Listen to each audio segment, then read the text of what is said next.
Hello everyone, my name is Michael and this is my game Cube Kingdoms. This is the demo that's live on Steam right now and I don't like it. It's not very fun and the code is super messy and yeah, that's why I didn't really do anything for about a year right now. But that's about to change. I got a job as a developer and I learned a lot over the past year. So I thought to myself, let's redo the game from scratch because I really like the idea of the game and I want my vision to become true. Stronghold Kingdoms but single player.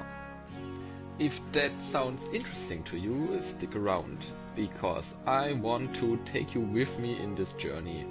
I thought to myself, I really like devlogs where the dev explains what and how they are doing things, and so I thought to myself, that's a very good opportunity to do this by myself. Without further ado, let's get started. As you can see, the buildings are already there. This looks exactly as before, just with improved code. And if you click a button, the icon with the building will spawn. The reason why I chose to do this like this is because I want this to work on mobile as well as on PC, and this is a very simple option to do so. If you spawn the object, you have different options down here. By default, most of the buildings are in single place mode, but for example walls have this L shape as default. And what this does is basically spawning a second one of this icon, and you can place the building in a different shape. This is simply a line. This one is an L shape, which is very useful for placing walls. You can also switch the direction by pressing this button right here. And as a third option, there is this fill mode, which is very handy for placing units later on.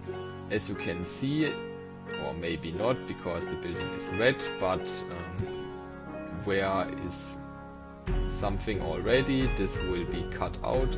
If I place these, nothing there, I can't place them, but everything else will be placed. I did this because I thought this is very useful for placing a castle, or having just a perfect line of something makes this a lot easier.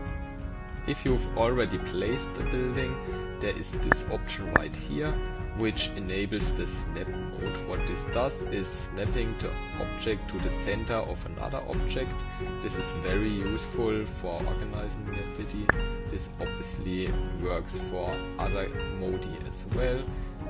It's always the first object underneath the icon you are moving that will snap, so this one will snap, but this one won't.